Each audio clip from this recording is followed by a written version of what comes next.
J'ai une chaîne à presque 400 000 abonnés. Ça fait plus de 15 ans que je poste des vidéos dessus, mais j'ai décidé de tout arrêter et recommencer de zéro.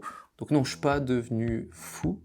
C'est peut-être la meilleure décision que je puisse prendre. Aujourd'hui, avoir cette chaîne, c'est à la fois une de mes plus grandes forces, mais c'est aussi mon plus grand frein.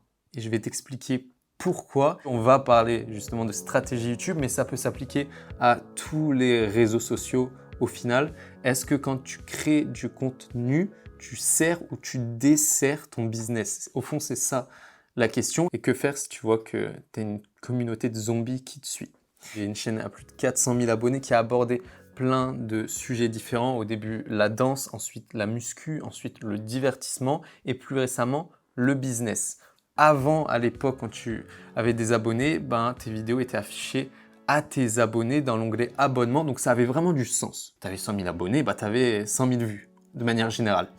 Aujourd'hui, c'est très différent parce qu'avec l'arrivée de TikTok, des shorts, Instagram, déjà les gens sont plus seulement sur YouTube. Et puis quand ils vont sur YouTube, l'onglet abonnement est pollué de formats courts. Donc c'est devenu tellement concurrentiel qu'aujourd'hui, c'est ultra personnalisé. Voilà, c'est un algorithme en fonction de ce que tu regardes. Il va te faire des recommandations dans l'onglet accueil. Ce qui veut dire qu'avant de mettre dans l'onglet accueil, YouTube va faire un test et va le montrer à 100, 200, 1000 personnes pour établir un score. Et en fonction de ces datas, en fonction de ce score qu'il va établir, il va décider ou non de présenter ta vidéo à plus de personnes, de le mettre dans l'onglet accueil. Bon là c'est peut-être un peu compliqué expliquer comme ça, donc j'ai essayé de l'imager un petit peu. Imagine tu es dans une pièce, il y a 400 000 personnes, toute ma communauté, mais toutes les niches sont mélangées. Tu as à la fois des danseurs, des mecs qui font de la muscu, monsieur tout le monde, un entrepreneur là-bas au fond. Donc je sors une vidéo. C'est une vidéo business parce qu'aujourd'hui je suis entrepreneur et c'est le contenu que je fais. Je vais voir le mec numéro 1, je lui présente la vidéo, il n'en a rien à foutre. C'est un danseur. Elle est nulle. Pour lui, il ne clique pas. Donc mauvais CTR. Je vais voir une deuxième personne. Je lui monte la vidéo. Ah, il clique. Mais il part au bout de 30 secondes. Pourquoi? La vidéo est mauvaise? Non, c'est un go muscu. Il s'intéresse un peu à moi, mais le business, il n'en a rien à foutre. Faut imaginer, c'est comme si c'était du bouche à oreille. Faut créer une sorte de vague. Là, j'ai plus que quelques chances, quelques personnes à aller voir, mais ça part mal. Mes datas sont très basses. Donc déjà, premièrement, la vidéo n'arrive même pas aux oreilles des entrepreneurs de ma propre communauté parce que les datas sont tellement mauvaises que YouTube considère que la vidéo est mauvaise. YouTube, c'est un algorithme, voilà, c'est des robots. Il n'a pas le temps de regarder chaque vidéo et d'émettre un avis personnel parce qu'en fait, c'est subjectif. Une vidéo peut être intéressante pour une personne, mais pas intéressante pour une autre personne. Tout ce qui compte, c'est est-ce qu'elle touche ta niche. Donc comme là, elle ne touche pas ma niche, ils estiment qu'elle n'est pas intéressante. Et deuxième problème, ma communauté ne grandit pas. C'est-à-dire qu'il n'y a pas de nouveaux entrepreneurs qui rentrent dans la pièce et au contraire, il y a juste des gens qui partent. À force que je leur montre des vidéos qui ne les intéressent pas, ils commencent à se dire que je suis juste idiot. C'est parfaitement logique. Donc quelles sont les conséquences? Il y en a plein. La première chose qui va se passer, c'est que tu vas te remettre toi-même en question et tu vas te demander si c'est pas ta vidéo qui est mauvaise. Au fond, peut-être que c'était pas assez bien. Donc tu vas à chaque fois améliorer la qualité, pas le volume, tu vas améliorer la qualité, tu vas dire ok c'était pas assez bien, je poussais encore plus loin, je poussais encore plus loin. Mais à chaque fois ça floppe. À chaque fois, chaque vidéo, je faisais 10 sur 10. Pourtant c'était des vidéos vraiment ultra travaillées, hein. Je faisais à chaque vidéo 2 fois moins de vues que la précédente parce que c'est un cercle vicieux. YouTube considère que ta vidéo était mauvaise parce que ta communauté l'a mal reçue, donc il la met un peu moins en avant, et elle est toujours mal reçue, et ainsi de suite. Sauf que moi, je ne savais pas à quel point ma communauté était constituée de zombies, donc j'ai quand même forcé, et c'est ce qu'il faut en soi. Il faut avoir du feedback et faire du volume. Du coup, je me suis dit, ok, peut-être que ma niche n'est pas vraiment alignée avec ce que je propose, donc je vais essayer de parler un peu plus à monsieur tout le monde et d'adapter mon discours pour faire une sorte d'entre-deux. C'est chiant pour tout le monde. Le mec qui est dans le divertissement, il va me dire, gros, pourquoi tu me parles de business? C'est chiant, juste fais des blagues.